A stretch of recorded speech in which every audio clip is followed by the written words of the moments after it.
Périphérie, Édouard Zambon. Même si je revendique maintenant le droit d'être qui je suis, addict, ex-toxico, ex-SDF, ex-alcoolique, la colère me monte lorsqu'on ne me réduit qu'à cela. L'étiquette, on me la colle encore et encore. Invisible, je dirais plutôt qu'on est mal visible. Et je sais pourtant que la majorité, par ceux que j'ai côtoyés, des SDF et des malades alcooliques souffrent, allant jusqu'au suicide pour certains, et n'ont pas choisi cette situation. Et que pour de multiples raisons, ils ont raté le bon train, se sont trompés d'aiguillage. On n'a jamais entendu un enfant dire « quand je serai grand, je serai alcoolique ». Je ne suis pas migrant. Je m'appelle Sekina. Je suis la fille de Mohamed, fils de Omar. Le chômeur, quand il n'est pas une statistique, est régulièrement présenté comme un assisté, voire un fraudeur. Il y a des millions de gens très très bien en France. Je ne les connais pas. Donc je me forge une opinion négative en fonction des médias. Et ça, je ne veux plus. La carte d'identité, c'est seulement un papier administratif. Ça ne dit rien sur ma personnalité. Je ne suis pas qu'une étrangère. Périphérie. Périphérie.fr. Cet atelier, c'est une co-construction entre les Assises et le réseau Culture du Cœur. Il y a eu un énorme travail de préparation qui a été fait par donc le réseau Culture du Cœur, précisément par 4 associations, le CHU de Tours, la Maison des Solidarités, le Secours catholique et les pensions de famille, le Hameau, Saint-Michel et le Phare, qui sont des structures soutenues par la Fondation Abbé Pierre, entre autres, et c'est toute la volonté et toute peut-être la particularité de cet atelier, c'est d'essayer de mettre au centre de la question les principaux intéressés et de s'interroger sur l'effet miroir que les journalistes renvoient à un certain nombre de gens lorsqu'ils parlent d'eux. Alors on sait tous que parler dans les médias c'est un exercice de frustration, qu'on est en général jamais satisfait quand on prend la parole, mais parfois ça peut prendre un caractère d'une très grande violence.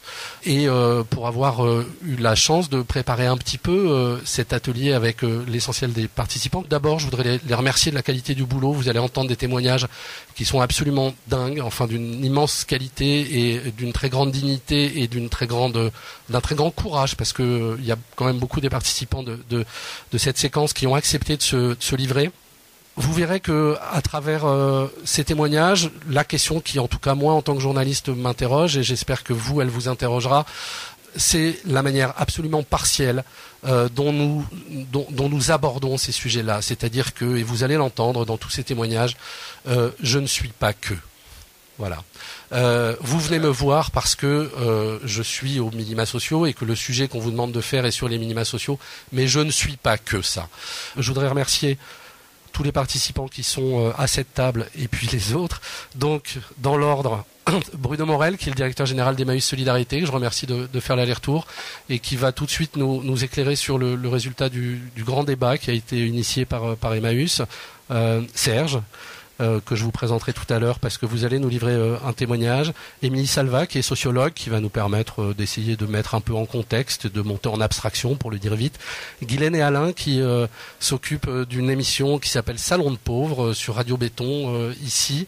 Et Felipe Marquez, qui lui a créé un journal et fait beaucoup d'éducation aux médias. Il y aura aussi Corinne et Pauline qui sont dans la salle, qui prendront la parole tout à l'heure, et Jean-François qui est au premier rang. Voilà, tout ça c'est des témoignages qui ont été préparés, je vous demande de les écouter avec attention. Et puis le groupe évidemment du Secours catholique de 4 femmes j'aurais voulu qu'on écoute justement parce que ça nous aurait permis de commencer sur la question du regard que nous avons sur les étrangers et les migrants, pour le dire avec encore une fois un mot valise. On chamboule tout. Bruno, pour commencer. Vous achevez, enfin vous avez décidé de vous inscrire dans le cadre du grand débat national. Vous avez décidé de faire le grand débat des pauvres. D'abord, est-ce que vous avez hésité à l'appeler le grand débat des pauvres, parce qu'il y a toujours des questions sémantiques autour de comment nommer les choses. Et puis deuxièmement et surtout, qu'est-ce qu'il en sort de la relation entre les publics accueillis par Emmaüs et les journalistes en général? Alors, ça marche. Bonjour. Non, nous on l'a pas appelé le grand débat, on l'a appelé le grand débat solidaire. Et c'était plutôt important. Et puis ça revient un peu au titre de ce que disait Édouard, c'est-à-dire comment rendre visibles des gens qui n'ont aucune visibilité, ou plus exactement aucune visibilité par rapport à leurs difficultés. Moi je suis frappé de la manière dont les personnes à la rue sont traitées, et notamment on leur renvoie la responsabilité de leurs difficultés. c'est des gens qui déconnent, c'est des gens qui refusent des places d'hébergement, etc. Donc on s'est dit, il y a un grand débat, il faut y aller, parce qu'il y a 4 thèmes où on ne s'y retrouve absolument pas. Donc on a soumis un questionnaire. D'abord, premier enseignement extrêmement étonnant. 400 personnes issues de la rue, maraudes, d'accueil de jour, sans d'hébergement, se déplacent spontanément et veulent apporter leurs propositions. Il a fallu les accompagner, mais c'était leur voix, c'était pas la voix des salariés d'Emmaüs. Et puis après tout ça, comme il y a plein d'associations qui l'ont fait, on s'est regroupé au Conseil économique et social environnemental il y a quelques jours pour faire remonter les propositions. 17 propositions sont faites, et là je suis très très étonné du traitement journalistique sur ces 17 propositions. N'a été commenté qu'une seule proposition, c'est le fameux « Vie ma vie de pauvre », qui a été repris par tout le monde. C'est quoi « Vie ma vie de pauvre » Alors certes, il y avait un côté un peu provo, et c'était normal qu'ils disent ça, mais il y avait 16 thèmes qui étaient extrêmement importants pour eux. D'abord, se considérer en tant que citoyens, qu'on les reconnaisse comme citoyens, et puis 2, concrètement, qu'on arrête de casser l'APL, qu'on arrête de mettre les gens à la rue, tout ce qu'on essaye de porter, et sur lequel alors on y reviendra après, vous répondez, mais de manière comme un marronnier. Donc je pense qu'on reviendra sur ce sujet-là. En tout cas, voilà, c'est pas des gens qui ont voulu être stigmatisés dans leur difficulté, c'est des gens qui ont voulu qu'on les reconnaisse comme des citoyens porteurs de solutions dans un contexte où on se foutait complètement de leur voix. C'est pour ça que j'aime bien le titre des Invisibles. Bon, autant le dire, on risque de prendre cher, nous les journalistes, à cet atelier, mais on est là pour ça, quoi. Vous allez prendre moyennement cher. Je vous le disais, on a entrepris les structures ont entrepris un travail de préparation assez exemplaire, qui a duré pas assez longtemps, mais bien 2 mois et demi ou 3 mois quand même. Et chacun des participants à ces ateliers a accepté de préparer un texte. On va commencer par le vôtre, Serge, si vous voulez bien. J'ai envie de dire que ce que vous avez écrit de manière spontanée, c'est un peu la manière dont vous aimeriez que nous, journalistes, on vous raconte. Tout à fait, c'est une petite tranche de vie, une tranche de mon histoire que je vais vous raconter.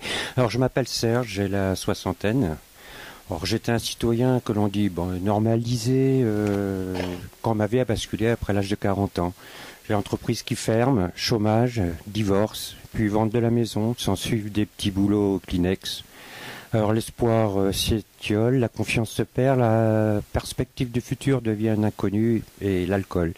L'alcool que je crois prendre pour une amie et qui m'aide et me libère. J'ai senti une lassitude, une fatigue dans cette société où je ne trouvais plus d'épanouissement et d'espérance.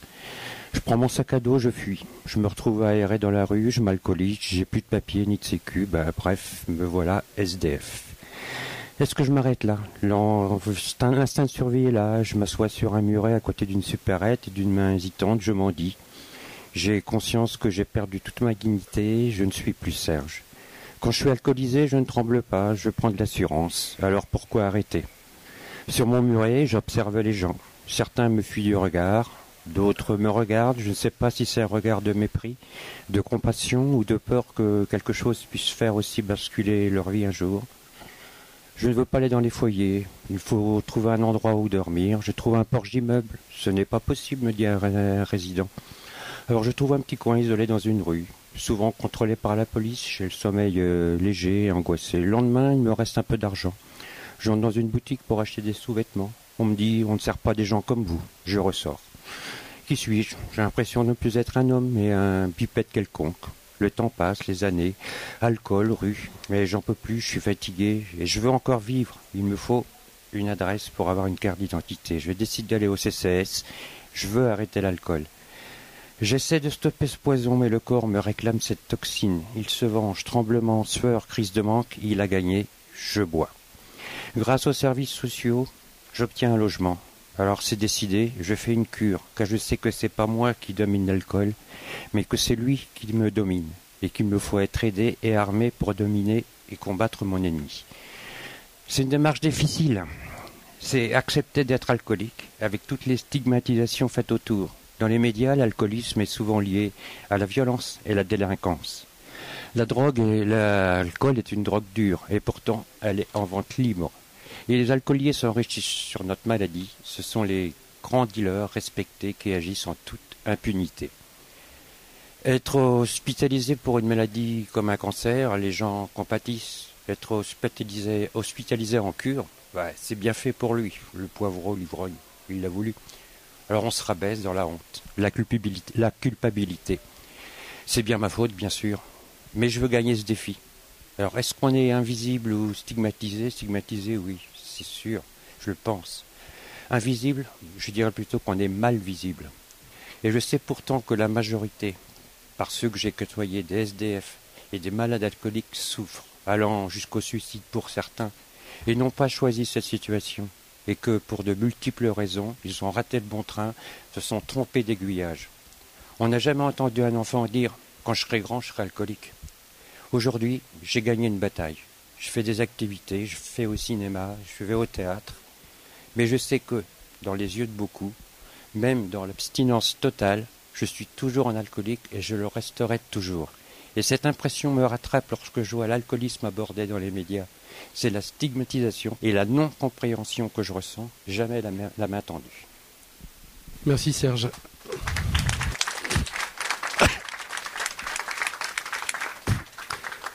Je vous l'ai dit, on va vraiment baser tout le début de cette table ronde sur des témoignages. Donc je vais demander à Corinne de prendre la suite. Et puis ensuite, on va ouvrir une première séquence d'échange. Signalez-vous, on fait ça de la manière la plus informelle. Excusez-moi, j'ai un petit souci avec mes dents et ma bouche. Je m'appelle Corinne. Je suis suivie depuis 15 ans au centre de soins des addictions de Port-Bretagne à Tours. Mon chemin est celui d'une enfant abusée par son prof de violon, d'une jeune femme décoratrice qui s'épanouit dans son travail, d'une maman violentée qui, après un divorce difficile, fait une rencontre toxique, m'initiant au produit qui m'a fait sombrer dans l'addiction. 15 ans de lutte contre la maladie, mais aussi contre la stigmatisation et la bêtise qui en découlent. Comme tous ces mots clichés qui me nomment, toxicomane, qui m'appellent SDF, car j'ai connu la froideur du bitume. Pourtant, tous ces raccourcis de langage ne me définissent pas plus qu'un gros titre de fait divers. Tel que alcoolique, elle se fait agresser dans son appartement par un SDF.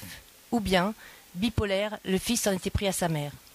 Combien de fois j'ai lu ces phrases qui choquent, qui cinglent, vulgarisant la singularité des gens, leur fragilité psychologique, les maladies psychiatriques et troubles addictifs qui ne permettent pas une vie bien tranquille.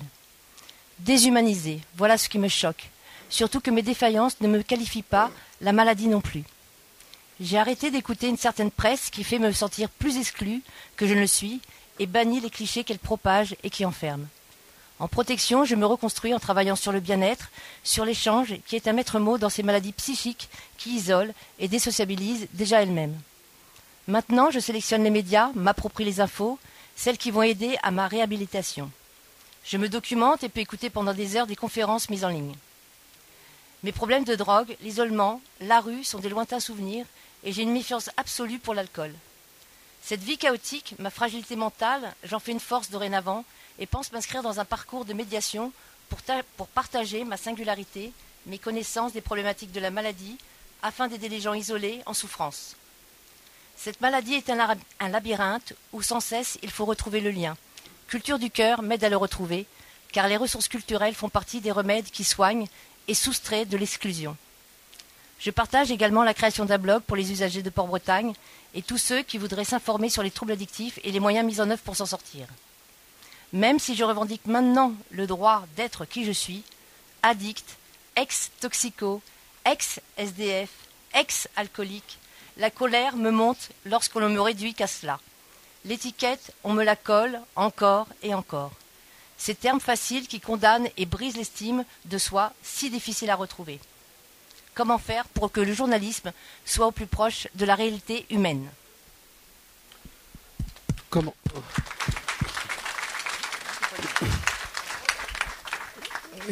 Gardez le micro, Corinne.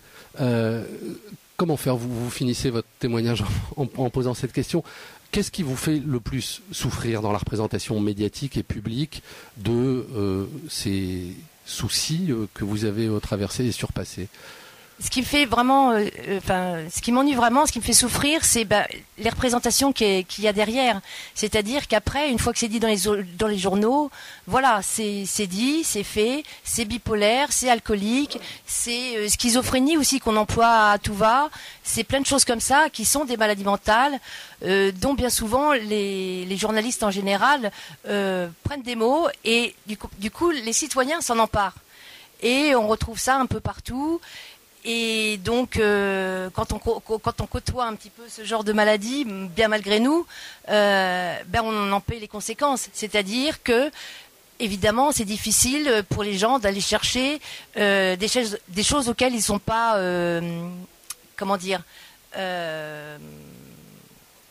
confrontés. Et je pense que c'est ça le journalisme, c'est pouvoir aller chercher et dire voilà, le journalisme pour moi c'est aussi dire aux gens voilà, regardez ça c'est ça, ça c'est ça, vraiment pour informer la population et ne pas continuer ce genre de cliché qui fait très mal aux gens qui subissent ça. Vous vous sentez réduite? Réduite, ouais. Alors maintenant, effectivement, je mûris, je prends de l'âge et je m'en incommode, mais sans cesse quand même. Je m'en incommode jusqu'au moment où ça m'émeut et ça me fait mal. Vous vous êtes posé la question des contraintes des journalistes? Oui, aussi, je comprends bien qu'on est un peu dans une vie de cliché, dans la politique du buzz, comme on entend un peu partout. Mais l'information, voilà, comment ça se fait qu'on ne peut pas aller un tout petit peu plus loin? Est-ce que ça prend autant de temps au lieu de mettre bipolaire, il a agressé sa mère, est-ce qu'on peut pas mettre un homme souffrant d'une maladie mentale? Voilà, c'est quand même moins, parce qu'après bipolaire, on va le prendre, et des jeunes, j'en ai entendu dans des cours d'école, ah t'es bipolaire, mais s'ils savaient comme c'est un trouble très très difficile à vivre. Et c'est ça qui est embêtant. D'ailleurs, beaucoup de gens qui souffrent de bipolarité sont souvent très addicts. Enfin, ont cette fragilité derrière. Parce qu'en fin de compte, c'est une maladie aussi de l'émotion. Donc voilà. Émilie Salva, vous observez le traitement des marginalités, on va le dire comme ça, dans les médias. Est-ce qu'on est condamné à des postures réductrices et parfois blessantes? Alors déjà, non, loin de là, mais en soi, on peut trouver certains éléments explicatifs de cet aspect réducteur, en fait, notamment, je dirais, surtout par rapport à des représentations sociales. Certaines représentations sociales, quelles que soient les sociétés, mettent en lien un certain nombre d'amalgames, ou bien encore, comme vous l'avez cité, des confusions de terminologie. Et chaque société a un certain nombre de critères culturels, comportementaux, mais aussi sociaux, qui vont aborder donc seulement sur un angle les individus concernés. C'est-à-dire qu'en fait, du coup, il va y avoir une certaine perception, mais une perception qui va se focaliser sur un détail ou une caractéristique. Et cette caractéristique, elle peut être, justement par ces représentations, augmentée, extrémisée, ou bien encore renforcée. C'est l'essentialisation. Alors, oui, ça en fait partie, tout à fait. Cela dit, dans vos exemples, déjà, justement les premiers de parcours, certaines représentations sociales sont aussi historiques. Tout ce qui est de l'ordre des terminologies dites situation de pauvreté et de précarité, il faut savoir que depuis plusieurs siècles, les représentations diffusées et transmises sont généralement négatives. Donc en fait, elle perdure. C'est une pérennité de représentation à travers un certain nombre, possiblement, de médias. Bruno Morel, vous en pouvez plus justement de répondre à une sorte de précommande. Allô Emmaüs, bonjour. Il me faudrait une Afghane de 25 ans qui n'a pas le voile, qui a des jolis yeux, qui accepte d'être face caméra. Vous en êtes aujourd'hui dans cette colère-là, vous, les associations caritatives? Alors en plus, en général, on nous demande, ça serait bien qu'elle vive dans une voiture et qu'elle travaille dans le Monoprix du 15e arrondissement. J'en rajoute un peu, je suis désolé, mais il faut que vous compreniez, je suis très frappé par le message de Corinne. Ce que dit Corinne, c'est la traduction exacte de toutes les difficultés qu'on a par rapport au témoignage. Et ce qu'il faut que vous sachiez, c'est que les personnes à la rue, elles ont ou prises en charge dans les dispositifs, elles ont deux craintes. La première, elles ont de la famille. Et elles n'ont peut-être pas envie que leur famille, qui ne savent pas ce ce qui se passe, sont informés comme ça des difficultés. 2, il y a toujours l'espoir que ça ira mieux dans 10 ans. Et on est dans un phénomène de réseau où dans 10 ans, on n'a peut-être pas envie de revoir des choses négatives sur soi.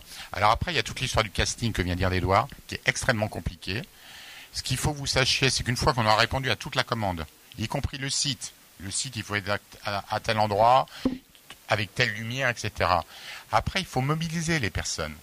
Il faut les sensibiliser, il faut les accompagner sur l'entretien. Il faut aussi mobiliser les équipes. Alors, je vais faire très caricatural, excusez-moi.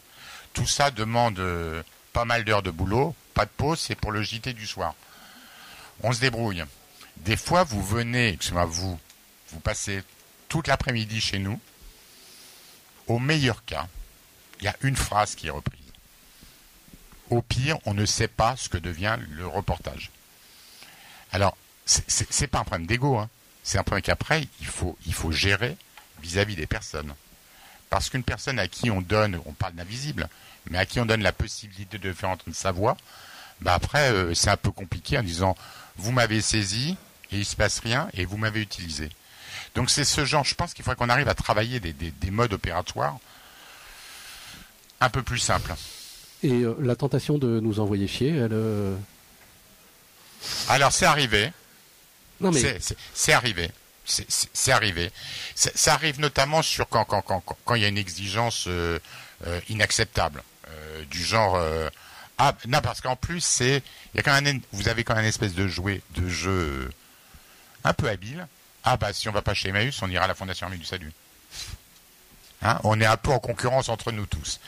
Et Dieu sait qu'on n'a pas du tout envie dans ces jeux-là. Alors effectivement, il y a par moment, on vous envoie chier, comme tu dis, notamment quand vous nous demandez tous la même question au même moment. Tiens, c'est Noël, ça. Au fait, si on faisait le réveillon des pauvres. Tiens, il fait chaud. Au fait, si on faisait comment on a soif dans la rue. Je vous assure que c'est extrêmement compliqué. Alors, il arrive qu'on vous envoie balader. Mais après, on sait bien qu'il y a une conséquence, parce qu'on a aussi envie que nos sujets soient portés, mais soient portés positivement.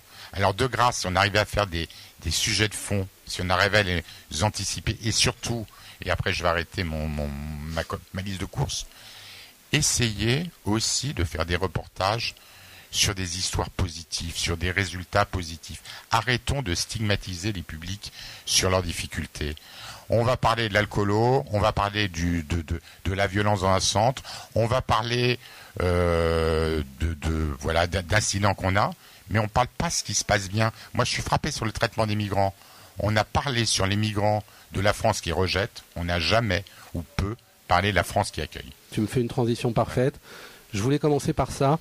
Je vous propose d'écouter le témoignage d'Anouche, de Susanna, de Sakina, de Magina, qui représentent un groupe de 8 femmes qui, elles aussi, ont décidé de s'emparer de la question migratoire, avec tous les 1000 guillemets qui va autour, encore une fois. On a enregistré hier après-midi, elles avaient préparé leur texte, je suis venu, j'ai fait un petit montage hier soir. Périphérie.fr. Je ne suis pas migrant. Je m'appelle Sakina. Je suis la fille de Mohamed, fils de Omar. Je suis née le 20 novembre 1972 à Binissaf. Je suis algérienne, d'origine marocaine. Je suis mariée et la mère de 3 enfants, une fille et 2 garçons. Je suis une artisane dans le domaine de la couture. J'ai donné des cours. J'ai appartenu à une famille d'une classe moyenne. Nous avons des coutumes et des traditions. Nous ressemblons à toutes les familles algériennes. Je ne suis pas immigrant. Je ne suis pas immigrant. Tout ce qui stigmatise un être humain, lui reprochant d'être étranger, est loin de la réalité. Celui qui voit en son prochain un être différent se trompe en se limitant par une langue ou une frontière. Pour combattre les mots, il faut être sensible aux mots des autres et ne plus stigmatiser qui que ce soit.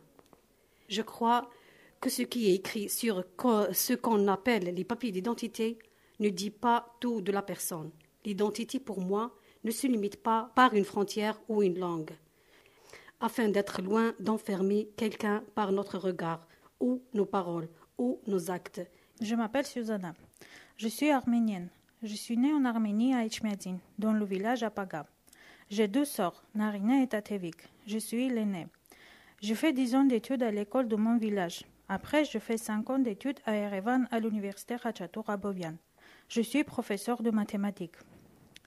En même temps, j'étais caissière dans un supermarché. J'étais très contente. J'avais le métier que j'aimais et le travail que j'adorais. J'avais des patrons très gentils, des collègues sympathiques. J'ai connu Ike au travail et nous avons décidé de nous marier.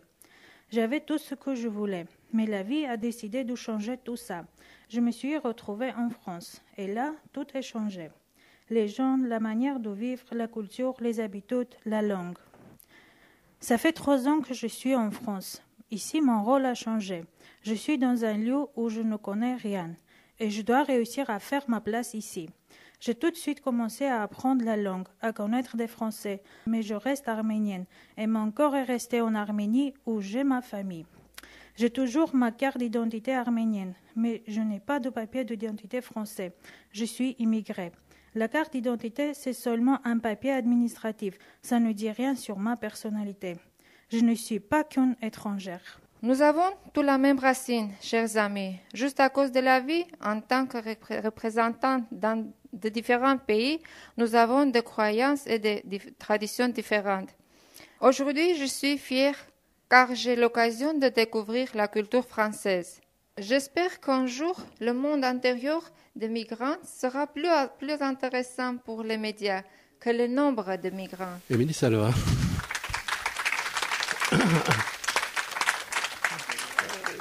J'en reviens à cette question, enfin moi qui m'a vraiment frappé dans tout ce travail qu'on a pu faire, d'être renvoyé à une cohorte, c'est-à-dire d'être un nombre ou d'être un titre. C'est récurrent, c'est tout le temps. En termes d'approche socio-anthropolique, on va rajouter voilà. D'autres angles d'approche. Avec des mots compliqués, quoi. Pas vraiment, non, pas du tout. Quoi qu'il en soit, effectivement, on va axer sur une terminologie, un terme, un titre. Et en soi, cela va encore une fois focaliser sur un détail, une caractéristique. Que si je résume, Anouche, Susanna, Sakina et Magina, en fait, le terme générique pour parler d'elle, c'est sans papier. Alors, en soi, c'est ce qu'on appelle une catégorisation sociale, hein, clairement. C'est-à-dire qu'on va catégoriser sous cette terminologie un ensemble d'individus qui n'ont pas forcément d'ailleurs du tout les mêmes parcours, ni les mêmes perspectives, vie, ressentis, mais on va les considérer comme un groupe avant des individus. Donc en fait, effectivement, ça revient au terme employé d'un des témoignages, hein, il y a une certaine déshumanisation, et on va être plutôt sur de l'identité virtuelle. On va virtuellement considérer que tous ces individus sont les mêmes, sont similaires. Alors que c'est faux, hein. C'est complètement faux. La revendication qu'il y a dans les témoignages, si l'une de vous, vous êtes toutes les quatre là, hein, si l'une de vous veut dire un mot, n'hésitez pas, non parce que la revendication qu'il y a dans ces témoignages, c'est « je ne suis pas une migrante et je ne suis pas qu'une étrangère ». Philippe Marquez, vous avez, il y a quelques années, créé le Canard du coin, ça s'appelait. Est-ce qu'il faut une presse particulière, des médias spécifiques pour justement accueillir une parole spécifique? Bonjour, en fait c'est assez rare que je sois invité comme spécialiste d'une question. Là, je vais donc représenter un peu la presse, on va dire, alternative. Moi, j'aurais tendance à être partagé sur cette question-là. Je dirais, par la force des choses, pour pouvoir parler des populations qu'on appelle invisibles, ou en tout cas invisibilisées, plutôt, on va être forcé à des moments, quand on veut donner à voir, de créer des structures alternatives pour en parler. Donc concrètement à Tours, si vous voulez qu'on parle de certains sujets dont la NR ne parle pas ou dont TV Tours ne parle pas, République. Voilà, on va être obligé de créer des structures parallèles qui ont leur temps. Donc on a eu plein d'expériences de presse alternative à Tours, mais qui ont toujours très peu duré, 2-3 ans, voilà, parce que c'est compliqué, parce que c'est évidemment bénévole, voilà. Donc je suis partagé, je dirais oui, dans une certaine mesure. Et mon autre point de vue serait de dire non, on ne devrait pas créer de structures alternatives. On devrait plutôt se battre pour qu'à l'intérieur des médias de masse existe cette représentation-là, et que du coup toute l'énergie qu'on va mettre dans la construction de médias alternatifs, c'est l'énergie qu'on ne mettra pas à revendiquer auprès des structures existantes la place qui est due à toute. Alors parce que là on parle effectivement de ce que je disais, invisibilisation, mais on va dire que moi j'aurais tendance à généraliser en disant que c'est la classe populaire qui n'est pas représentée, ou alors quand elle l'est de façon stigmatisante dans les médias traditionnels. Est-ce qu'une caricature positive a une quelconque chance de répondre ou de désamorcer une caricature négative ? Est-ce que raconter la belle histoire, en quelque sorte, c'est utile, c'est efficace ? Moi, j'ai été plutôt friand de pas mal de médias à une époque. Ça m'a jamais trop attiré. C'est-à-dire que je sais qu'il y a des belles histoires dans les classes populaires. J'ai pas besoin qu'on m'en parle. Ce qui m'intéresse, c'est d'avoir des rapports de force à l'intérieur de la presse, enfin de ce que je peux de comprendre des mécanismes sociaux, de savoir pourquoi les gens sont à la rue. C'est pas que je sais qu'ils y sont. Pourquoi il y a et donc si la presse m'en donne pas et qu'elle me donne à la place des belles histoires qui pourraient peut-être parfois dire regardez, si on veut on peut, ce qui est la négation totale de la sociologie. C'est pas vrai, c'est pas si simple, sinon tout le monde pourrait, hein. Je veux dire, sinon on serait tous riches, tous en bonne santé. Donc il ne s'agit pas de... j'ai peur que ça fasse ça. C'est-à-dire que j'ai peur qu'à force de dire il y a des belles choses, en voulant donner une autre image, on puisse faire croire, si vous voulez, que ce n'est que aux individus de se prendre en main, et ce n'est que à l'individu d'être responsable ou pas de son sort. Justement à ce sujet-là, signalez-vous hein, si vous voulez intervenir, parce que... Ouais. Vous prenez un micro ? Je suis vraiment intéressé par ce que la question que vous avez posée, parce que je vais faire mon mémoire médiatique sur la politique migratoire de l'Union européenne, et je me demande si parler des belles histoires, ça va pas avoir l'effet inverse. Est-ce que justement en racontant les choses, les mauvaises histoires, ça va pas un peu plus sensibiliser les gens ? Moi, j'aurais tendance à dire que raconter un peu la misère, c'est peut-être un peu sensationnaliste, mais ça va peut-être plus sensibiliser les gens que de dire regardez comme c'est beau, regardez la belle histoire. Ça aurait une vertu de responsabilisante, à vos yeux. L'un d'entre vous a envie de... Bruno ? C'est pas forcément de parler des trains qui arrivent à l'heure. On parlait de la presse, de l'autre presse.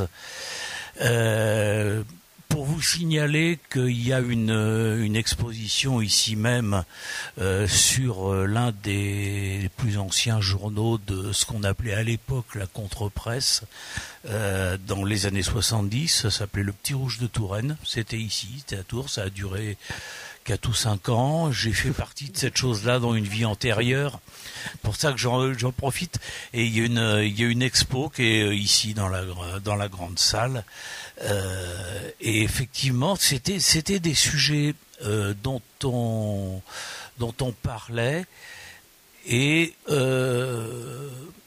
à l'époque on n'avait pas cette préoccupation d'essayer de montrer les côtés positifs, montrer qu'il y a du soleil au bout, forcément. C'est pas vrai. On n'était pas du tout dans cette optique-là. Mais il y avait un besoin. Parce qu'il y avait, et il y a toujours, et c'est toujours les mêmes sujets dont la grande presse, qu'on méprisait beaucoup déjà à l'époque, on appelle la presse mainstream maintenant, c'est le nouveau mot, c'est à la mode, ne parle pas, jamais. Justement Alain, avec Guylaine, vous êtes là, vous présentez, vous êtes deux des responsables d'une émission qui s'appelle Salon de pauvres. Sur Radio Béton, ici c'est tous les deuxièmes mardis du mois, entre 15 et 16, si ma mémoire est bonne. Avec compte Twitter et tout, mais Guylaine vous donnera tout ça. Qu'est-ce que c'est que de faire une émission pour les pauvres ? Eh bien, justement, c'est une boutade. J'ai bien compris, mais le titre est parce que on a d'abord parce qu'on se prend pas au sérieux, et deuxièmement parce qu'on n'est pas des journalistes. Et ça, pour moi, c'est important. Nous, on regarde pas ça comme un sujet avec un œil extérieur, avec ce fantasme de l'objectivité. C'est vous, en fait. Nous, on est dedans. On a les mains dans le cambouis. Non, mais c'est vous que vous racontez vous-même. C'est ça l'idée. Voilà, c'est un dispositif du revenu du RSA, pardon. Ouais. Et c'est dans ce cadre-là que vous avez créé cet outil. Guylaine, peut-être. Voilà. Ce qui nous avait réunis, c'était quand on a commencé à évoquer ce projet, on a fait une affiche, une petite affichette, et en haut de l'affiche, il y avait ça. Nous sommes bénéficiaires du RSA. On nous appelle profiteurs, feignants, assistés, cassos, bons à rien. Aujourd'hui, nous allons faire entendre notre voix. Voilà, c'est comme ça que tout est parti.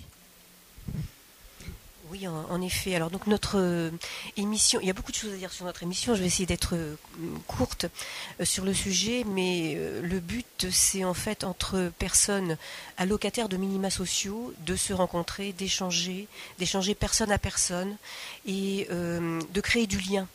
La grande difficulté qu'on rencontre quand on est dans une situation difficile, c'est qu'on est vite marginalisé, justement, à l'écart de la société. On se renferme sur soi. Or, on est toujours un membre de la société.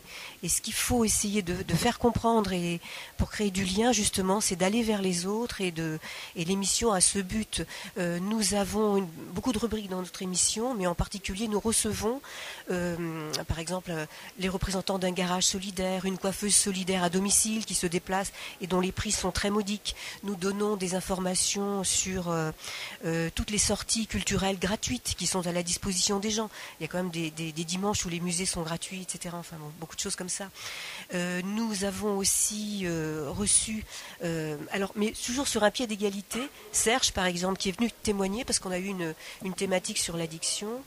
Des thématiques aussi sur les projets sociaux, sur les associations, etc. Enfin, donc, nous recevons un maximum de personnes. Mais ce que je voulais dire aussi, c'est que nous ne sommes pas créateurs dans la nature de quelque chose de cette émission.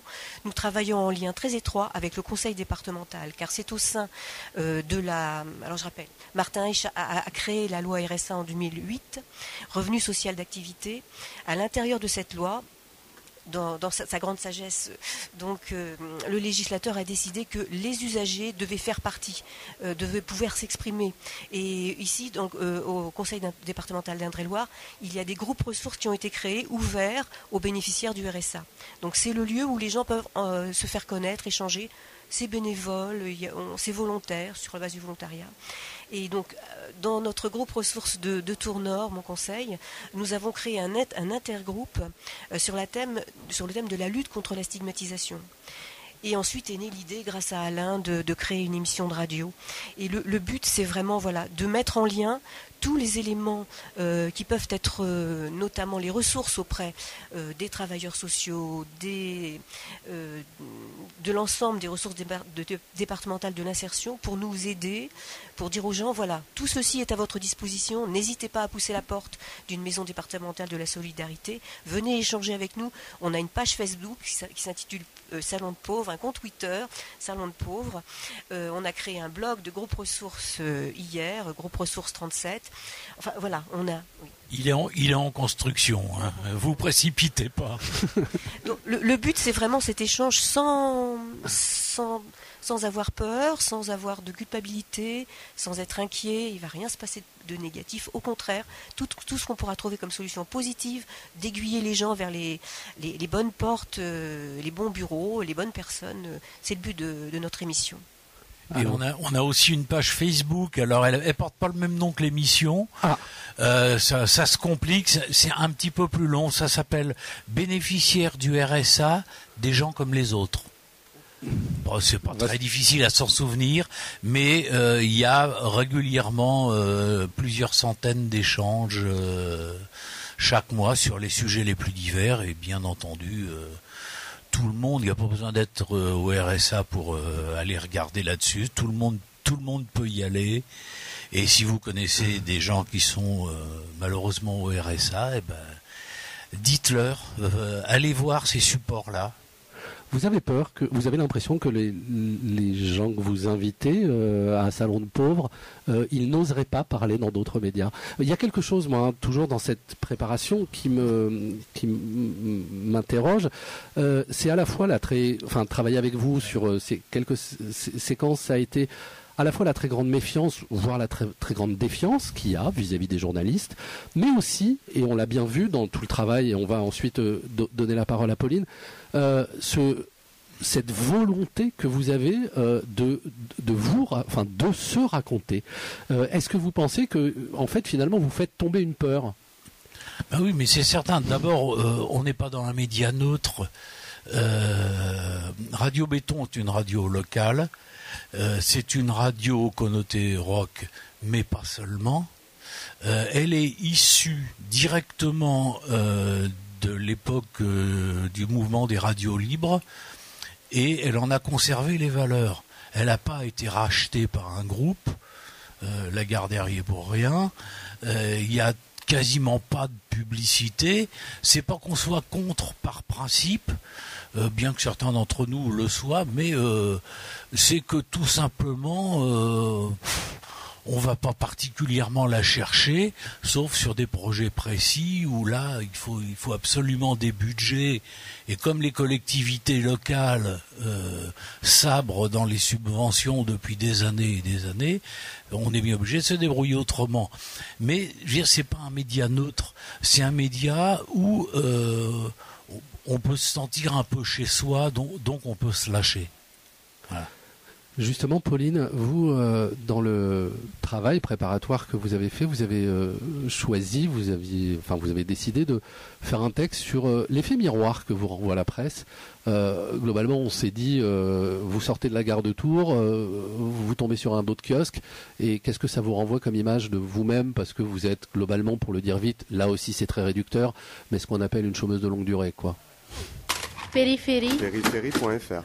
Effectivement, donc je ne sais pas si là, pendant les assises du journalisme, il y a eu la une du Point qui est sortie, avec en couverture notre président Emmanuel Macron, et cette interrogation, va-t-il toujours faire payer les mêmes ? En sous-titre, classe moyenne, classe supérieure, vache à lait de l'État. Ce qui veut dire, alors il faut voir ce que ça dit et ce que ça ne dit pas, en fait. Le sous-entendu là-dedans, c'est que c'est encore ces salauds de pauvres, pour le coup, qui vont probablement téter dans leur assistanat ce pognon de dingue qu'il coûte à la société française.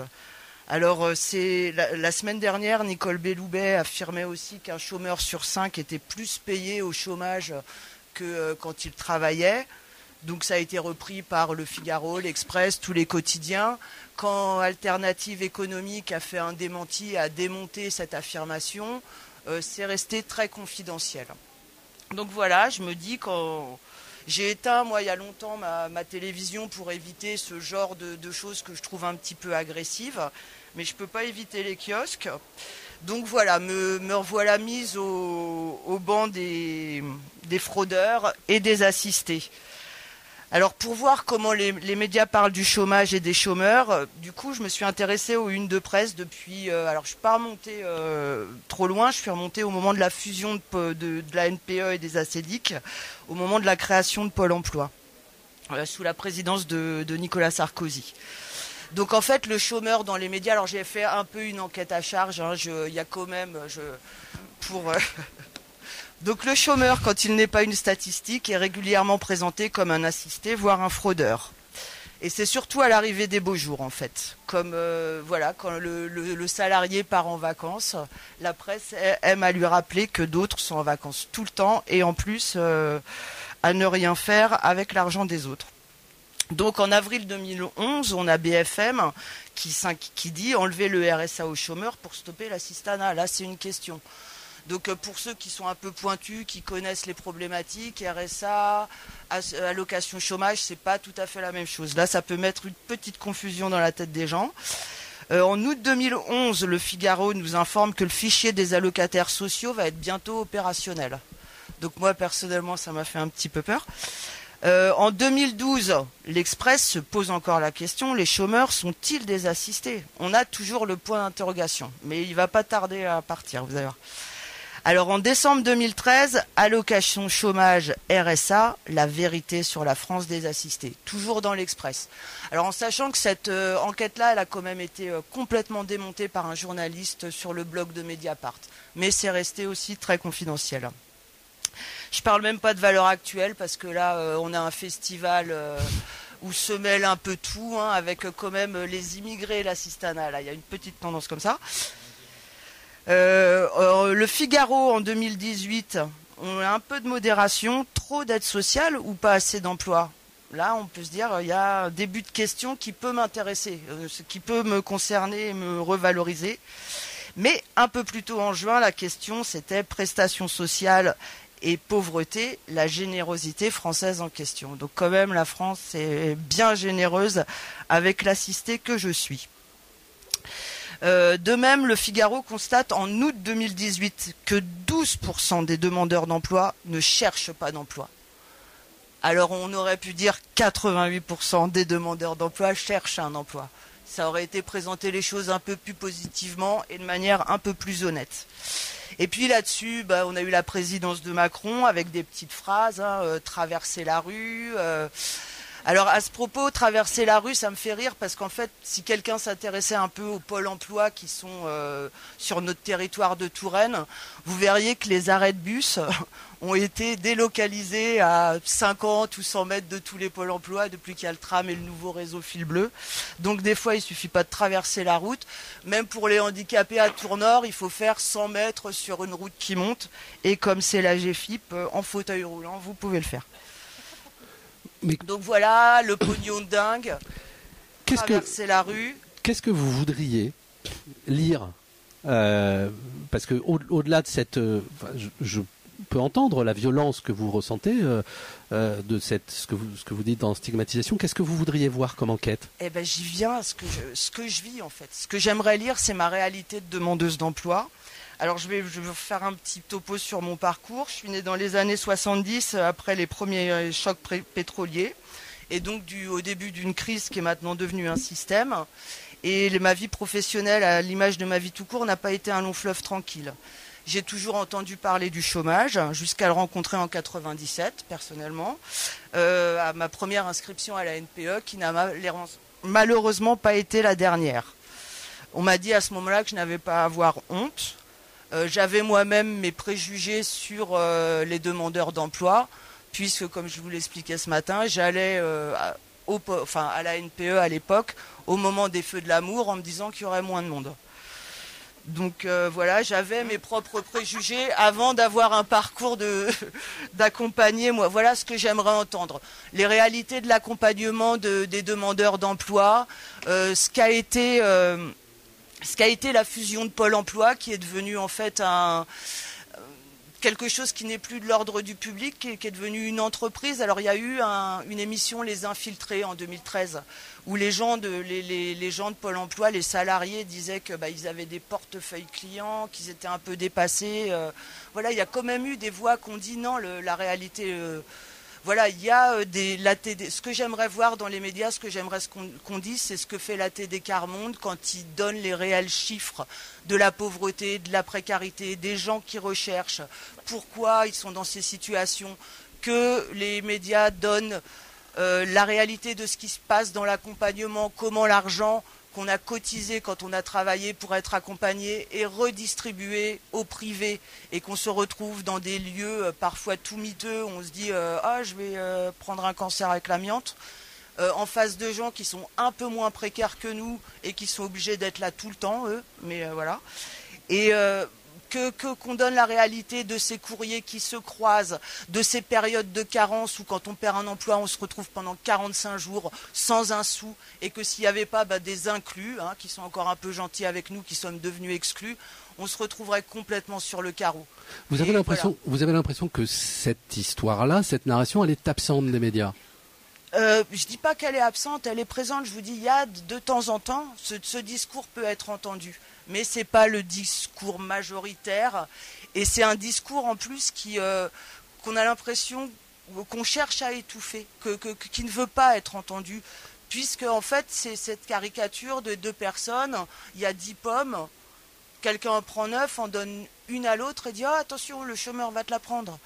Donc c'est un peu, on a l'impression que les médias, eux, veulent nier cette réalité, rendre le chômeur responsable de son état. J'aimerais bien que les médias rendent compte vraiment de comment le marché du travail est cassé, comment c'est compliqué, comment 25% des salariés sont sous psychotropes. Et j'aimerais bien que les médias rendent compte de la difficulté d'être dans la précarité, de ce que ça induit en termes de santé physique, en termes de santé mentale, en termes de dérapage dans des addictions notamment, en termes de tout ça. Et l'accompagnement qu'il y a derrière, la réalité de cet accompagnement. J'ai jamais vu quelqu'un à la sortie de Pôle emploi me demander comment je l'avais vécu. Hein. Alors je me dis que si un jour je m'immole dans l'agence, peut-être que des journalistes viendront, et c'est bien malheureux qu'on en soit là. Il y avait une question, une remarque au fond de... Merci Pauline. Oui, ce que vient de dire Pauline, c'est aussi, ça rejoint à ce que disait Alain Guilaine tout à l'heure pour moi. Et la question que vous avez posée des belles histoires et des mauvaises histoires, ou je ne sais plus comment on les a qualifiées les autres. Et de quoi il faut parler dans la presse, la question que vous vous posiez, monsieur. Et moi, j'ai l'impression que la réponse, elle est dans tout ce que vous êtes en train de dire les uns et les autres, enfin un élément de réponse, c'est-à-dire que pourquoi vous dites qu'il faudrait raconter autre chose que les belles histoires? Qu'est-ce qu'on appelle belles histoires et mauvaises histoires? C'est ça qui fait du lien. On peut continuer à raconter, chercher à raconter les mauvaises histoires, mais alors on va stigmatiser autrement, mais c'est tout. Et nous, ce qu'on cherche, et ce pourquoi on est venu ici parler, c'est pour se dire comment on peut faire du lien, comment la presse, les médias peuvent être un outil pour faire du lien. Ben, je pense que si on raconte les mauvaises histoires, quelle que soit la catégorie sociale, le nombre de personnes, le style de personnes dont on va raconter les mauvaises histoires, ces personnes-là ne se sentiront pas reconnues et respectées et ça ne servira pas à faire du lien. On continue à faire de la stigmatisation, mais autrement. Moi, je vais rebondir sur l'histoire des belles histoires. J'ai employé ce terme-là, mais dans un sens très précis. Moi, j'étais très frappé de ce qui s'est passé par les centres d'hébergement qui ont été bloqués. Nous, on a un centre d'hébergement qui a été brûlé la veille de l'ouverture et la presse ne s'intéressait qu'à ça. Et ce qu'il faut arriver à montrer, c'est c'est pas des belles histoires, c'est qu'il y a des dispositifs qui existent et qu'on arrête de penser que les gens sont dans une approche consumériste. Pour l'instant, prenez l'histoire des propos de Marine Le Pen. Les propos scandaleux qu'elle a tenus sur les migrants qui touchaient plus que les retraités. Ça n'a réagi que parce qu'elle avait fait une fake news. Faisons des dossiers de fond en disant c'est quoi la prise en charge du chômage à l'heure actuelle, c'est quoi un migrant qui arrive, il a le droit à quoi? Moi je le redis, il faut dire qu'un migrant qui arrive, il a le droit à rien. Tant qu'il n'aura pas un statut, il n'aura rien. Donc c'est ces sujets-là qu'il faut aborder. Moi ce que j'ai envie d'en appeler, c'est à des traitements de fond et sur la durée. Arrêtez de réagir par rapport aux conneries qui sont balancées par X ou Y personnes. Ce que tu nous dis à travers les lignes, c'est qu'on ne travaille pas assez, quoi. Ce que moi j'appelle un vaste partenariat avec les professionnels. Alors peut-être que nous aussi on communique mal, qu'on soit plus clair sur ce qu'on fait, qu'on explique ce que sont et qu'on travaille effectivement à long terme et qu'on fasse des sujets de fond. Et pas c'est l'hiver. Vous savez, l'hiver dernier, on a ouvert parce qu'il a neigé. J'avais BFM toutes les heures qui venait faire un reportage. Et il me disait 1 heure après, alors c'est quoi votre sentiment? Je dis, il dort toujours. Par contre, personne n'est venu nous voir une fois que les dispositifs ont fermé pour dire que sont devenues les personnes. On les a mis à l'abri, il y a de la neige. Alors là, on y va, c'est vachement intéressant. Par contre, il fait beau et tant mieux, et on arrête. Personne ne se pose la question de que deviennent ces gens. Sur ce que tu indiques, sur la dimension explicative, qui devrait être beaucoup plus approfondie par les médias, dans ton exemple sur l'hiver et l'été, de personnes justement qui auraient besoin d'un hébergement, on pourrait faire du lien aussi avec des experts, disciplines telles que, sans vouloir prêcher ma paroisse, sociologie, anthropologie, histoire, entre autres économie, qui démontrent aussi justement avec des enquêtes dites objectives, différents outils, à la fois s'intéressent aussi au vécu des individus, et qui justement sont aussi des outils qui pourraient être utilisés par les médias.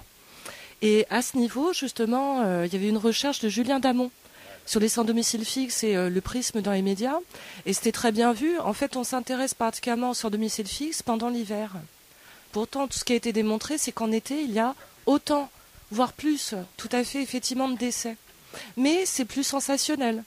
Et puis, c'est à un moment donné où, tout d'un coup, il va y avoir plus de dispositifs en hiver. Donc, est-ce qu'on parle de médias sensationnalistes ou bien encore explicateurs, voire même rendre intelligible, justement, certaines réalités? Juste préciser mon impression par rapport à tout ça, parce que dans notre émission, on va parler aussi bien de choses qui nous révoltent. Je prendrai par exemple le refus de la CMU par certains médecins. On a fait un certain nombre de missions avec des témoignages là-dessus. Et puis, la rubrique d'après ou l'émission d'après, on va inviter cette fille qui s'est reconstruite et qui est devenue coiffeuse itinérante et à des prix très très bas, ou le garage associatif. Donc on sera dans la nouvelle positive. C'est-à-dire que comme si l'un confortait l'autre. J'entends bien. En revanche, les journalistes sont quand même un peu coincés entre parfois le marteau et l'enclume. Globalement, si on donne de la chair, on court au risque de faire ce que le grand public appelle de la presse sensationnaliste, d'aller chercher l'émotion, d'aller faire les tire-larmes. Et si on ne le fait pas, on survole. Elle est quand même pas facile à résoudre cette équation. Oui. Bien sûr qu'elle est pas facile, mais bon, le sensationnalisme à lui tout seul, si on va jusqu'à sa propre caricature, c'est BFM. Je veux dire, si tu t'immoles par le feu, à partir d'1,50 m de flamme, t'es sûr d'avoir BFM. Guylaine, Felipe, et là il y a une question. Juste ajouter que ce dont on a besoin de la part des journalistes, c'est du journalisme d'investigation, avec des enquêtes profondes qui mêlent les enquêtes de terrain, la réalité avec les personnes qui vivent des situations diverses et variées. Les spécialistes, Émilie Salva était aussi une de nos invitées lors d'une émission, mais aussi on aurait dû faire ça dans votre studio. Hein. Ouais. Les institutionnels, nous recevons Monsieur Vincent Louot, qui est conseiller départemental chargé de l'insertion, etc., et qui vient nous parler de ce qu'il met en place, etc., et qui soutient notre émission aussi. De même, je vois Monsieur Bourdet qui est là, directeur de l'insertion. Enfin, donc, c'est-à-dire que c'est un ensemble de choses qui fait que nous sommes tous liés dans la même société. Si on sépare les gens en disant il y a les bons, ceux qui sont les bons exemples, et puis les mauvais qu'on laisse de côté, eh ben on se prive de la réalité, de la richesse humaine que représente l'ensemble des personnes qui constituent cette société. Donc il faut ramener tout le monde vers le bon cercle et se dire que tout sert. Les institutions servent. Il ne faut pas être ni contre les journalistes, ni contre les institutions, ni contre la médecine, les soins. Il faut vraiment faire groupe. Et le but, c'est de ramener les gens vers le centre. Bonjour.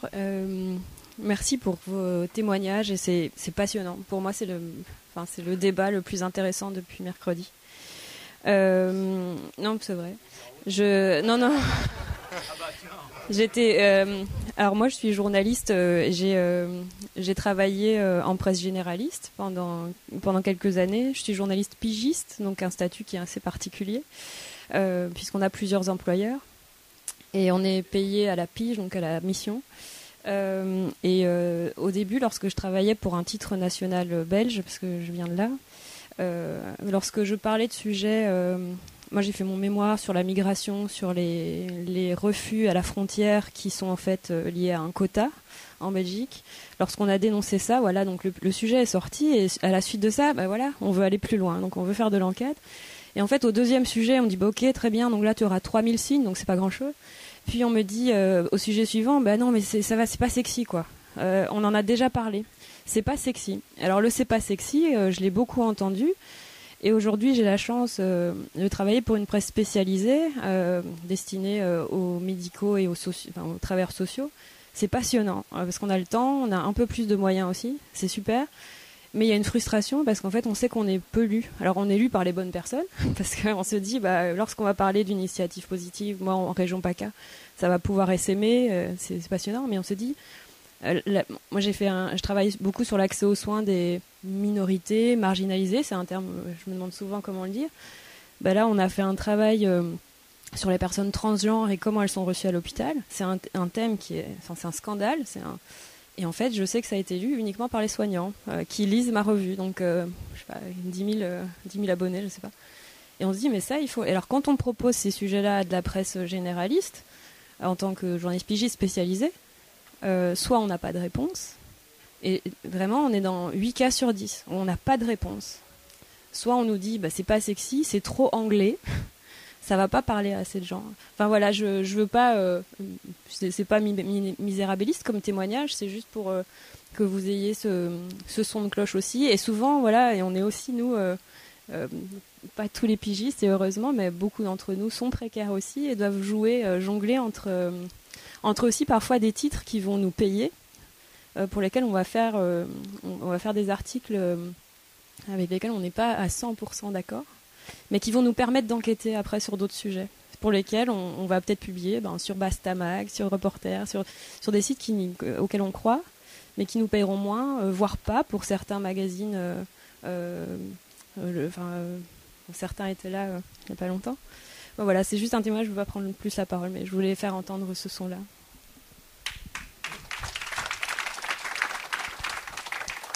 Philippe, je vais rebondir parce que je pense qu'il y a justement une alliance pour moi à faire entre en fait la grande majorité de ce qu'on appelle les journalistes qui sont en fait dans une précarité comme dans toutes les boîtes. Je veux dire, on a aujourd'hui des ouvriers journalistes qui doivent débiter au kilomètre de la brève de l'article, voilà. Là où on marche un peu sur la tête, c'est que souvent ils défendent pas non plus leurs conditions et ils se retrouvent parfois. Moi, j'avais rencontré une fois une journaliste de France 3 qui m'avait dit, si je fais un sujet par an, je suis contente. Et je lui ai dit, mais vous vous rendez compte la souffrance au travail que vous devez vivre? Bon, voilà. Et je dis ça en passant. Moi, là où je voulais rebondir, c'était dire à la question comment on fait pour soit on tombe dans le truc que tu as dit et j'ai pas dit soit, hein. Non, bien sûr. Il faut trouver la ligne de crête entre les deux. Et je pense que au vu de la situation aujourd'hui des travailleurs de la presse, et pas que de la presse, de la production d'informations, en fait, on n'a plus le temps de penser. Et sincèrement, moi je le dis avec beaucoup de respect de ce que j'ai pu vivre à la dernière réunion et encore aujourd'hui, la qualité du travail qui a été effectué par ce groupe est quelque chose d'incroyable au vu de ce que je peux voir par ailleurs chez des journalistes je suis pas non plus un spécialiste, mais je veux dire, en lisant certains articles, on se dit ils n'ont pas travaillé. C'est pas une question d'angle, il n'y a pas de travail. Quand vous savez que dans des grandes écoles de journalisme, on n'a plus de bibliothèque. Il y a eu une époque dans les années 2000 où la bibliothèque avait été fermée pendant plusieurs années à la plus grande école de journalistes parisienne. C'est honteux. C'est-à-dire qu'aujourd'hui, vous avez des jeunes qui choisissent la carrière journaliste, qui après le bac font 2, 3 ans, 4 ans, ils sont tout de suite sur le terrain. Et je suis désolé, on va apprendre beaucoup plus de gens qui ont de la bouteille, qui ont eu le temps de travailler, que parfois ceux qui ont la mission de nous informer. Et voilà. Et je pense que le fond du problème, un des fonds du problème est celui-là. Et je rajouterais à la dame qui nous a dit que c'était le meilleur débat. Moi, je pense que ce qu'il faudrait revendiquer, c'est qu'on puisse l'année prochaine être de nouveau invité aux assises, mais pas dans une salle mais dans une grande tribune. Et c'est à ce moment-là qu'on aura considéré, qu'on a donné la place à cette question. Parce que cette question, elle est hyper importante. On voit aujourd'hui les mouvements sociaux qui sont en place, qui sont dans une détestation du milieu du journalisme.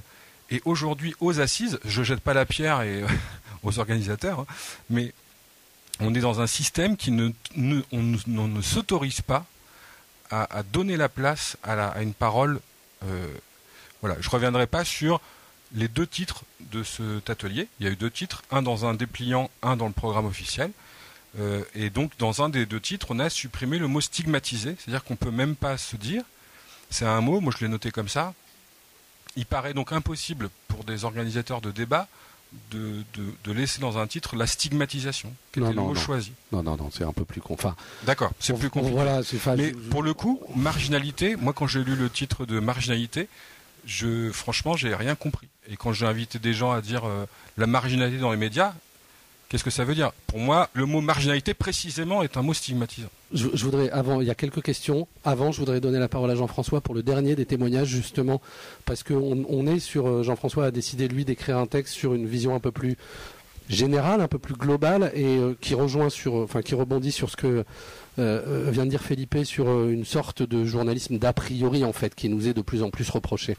Bonjour, je vais me lever parce que comme je suis au premier rang, ce sera un petit peu plus pratique. Donc je m'appelle Jean-François, j'ai 52 ans, donc là je ne vais pas apporter un témoignage comme l'ont fait mes camarades de l'association, mais plutôt une vision qui m'est propre de ce que je pense des médias. Donc depuis de très nombreuses années, donc je suis l'information d'une oreille plus ou moins attentive en fonction des sujets qui font la une et qui m'inspirent ou pas, en fonction de mes centres d'intérêt. Alors, certains d'entre eux deviennent rapidement du bourrage de crâne, une sorte d'intoxication, donc j'ai inventé une expression pour ça, je l'appelle la bolimico-médiatique. Et en premier exemple, je citerai les horreurs des attentats qui ont frappé notre pays, entre autres, il y a quelques années. Donc les médias se sont rués sur cette actualité, de là à monopoliser tous les supports qui étaient au maximum à leur disposition. Et j'ai pensé à l'époque que ces attentats étaient beaucoup trop médiatisés, trop mis en avant, et j'avoue avoir tenu des propos extrêmement racistes envers la population musulmane. J'avoue être tombé dans le piège de l'amalgame. Je pense que tout ça c'est dû à une mésinformation, un manque de culture générale de ma part. Toutes les religions ne sont pas comme ça et eux non plus. Donc je suis tombé dans le principe de la stigmatisation d'une population qui est elle-même victime d'une minorité de frappadingues et qui malheureusement donne une mauvaise image de toute une population. Et le terrorisme n'est pas représentatif d'une religion et malheureusement je suis tombé un petit peu dans le piège. Bon, je vous rassure, j'ai grandi depuis, je ne pense plus ça du tout. Donc plus récent ensuite, cette affaire sans fin concernant les gilets jaunes. Bon, je ne suis pas du tout calé en politique ni en économie.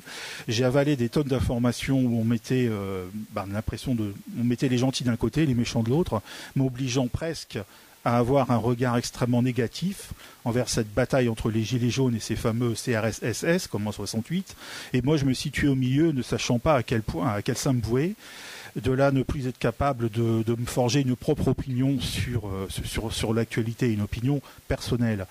Ces opinions étant occultées par cet acharnement de violence, d'interviews triées sur le volet, dont je me suis senti complètement manipulé. Encore une fois, par ignorance probablement. Donc je pense qu'il faut avoir une solide culture politique, une culture générale pour être au fait de l'actualité, pour avoir sa propre opinion qui ne soit pas systématiquement orientée par celle que les médias veulent nous mettre dans le crâne. Donc les médias savent que le français dit moyen, entre guillemets, le citoyen lambda n'est pas un érudit, moi par exemple, donc nous sommes facilement manipulables. Et hélas, mes méconnaissances, qu'elles soient volontaires ou non, ont fait de moi une victime de cette manipulation. Tout est fait, semble-t-il, pour semer la confusion dans les esprits, y compris le mien. Donc pour finir, pour aller dans la direction du sujet qui nous concerne aujourd'hui, donc j'ai refusé l'année dernière de participer à une activité dans un quartier HLM de la ville, ces fameux quartiers sensibles où les médias font leur chou gras des méfaits commis parfois dans ces quartiers, la drogue, la violence, les voitures brûlées, et ce depuis tellement d'années que ma vision des zones sensibles est totalement stigmatisée. Totalement stigmatisé, parce que les médias ne mettent pas, si vous voulez, en avant ce qui se passe dans ces quartiers-là. Il y a des associations, il y a des clubs, il y a des gens très bien. Et à chaque fois, on nous met en avant les 5% de racailles qui foutent la merde dans les cités, qui ne sont pas les 95% des gens qui y vivent. Donc maintenant, je n'ai plus aucun souci à aller dans des quartiers dits sensibles. Je ne crains pas ma vie chez tous les coins de rue. Donc il faut savoir, pour terminer tout ça, que j'ai un lourd passé dépressif. Donc je me suis qualifié il y a quelques années d'homme en étant l'homme le plus négatif de France. Donc depuis pas mal de temps, j'essaye du passer du côté positif de la force. Donc je suis quelqu'un qui suis isolé. Bon, j'ai pas d'amis, je vis seul depuis très nombreuses années. Et j'ai un petit peu l'impression que ma culture générale, je la fais au travers des médias. Bon, il y a de très très belles choses en France. Il y a des millions de gens très très bien en France. je ne les connais pas. Donc je me forge une opinion négative en fonction des médias. Et ça, je ne veux plus. Merci Jean-François. Bonjour, je m'appelle Yolanta. Je viens de Géorgie, d'origine arménienne. Je suis avec les filles de Secours catholique. Ils ont préparé leur témoignage. Ils sont pas timides, justement, ils sont réservés. On avait un thème préparé, la stigmatisation, être stigmatisé ici en France. Moi, au début, je ne voulais pas très envie de préparer tout ça. Justement, tout ce que je voulais dire, que moi, je ne sens pas stigmatisée ici en France. Je reviens sur le sujet qu'il y a de belles histoires. Il faut vraiment parler, il faut montrer. Vraiment, il y a de belles histoires ici en France, concernant des étrangers et concernant des... Voilà, c'est tout ce que je voulais dire. Merci.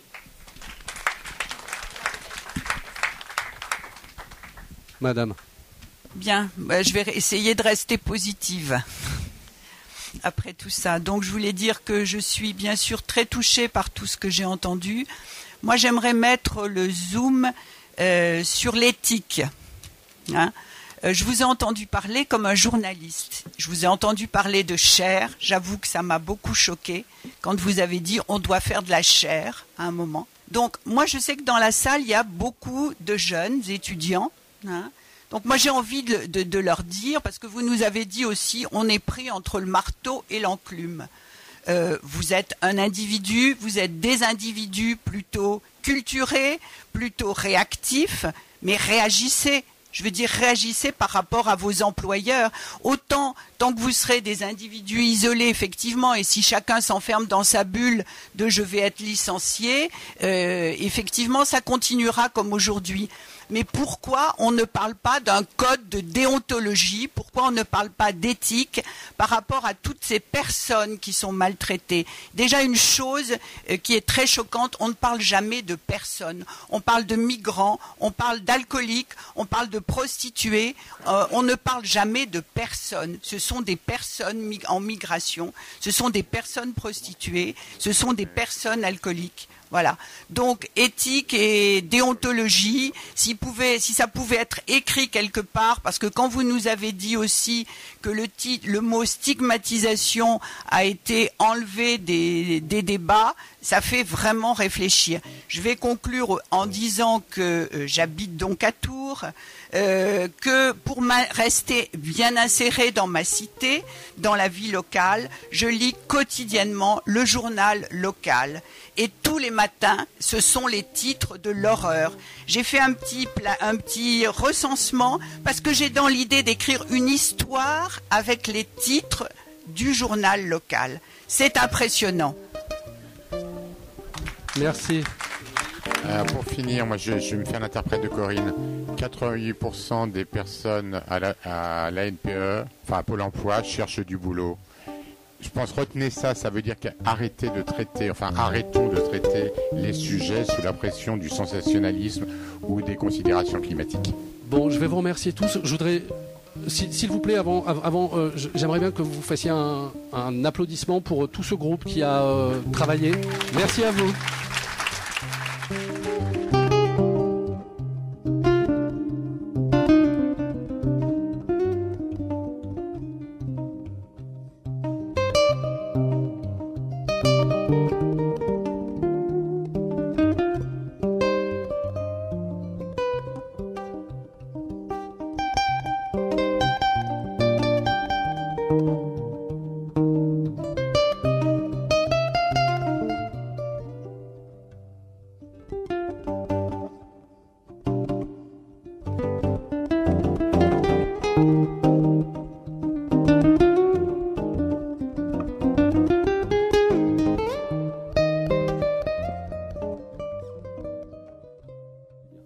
Périphérie.fr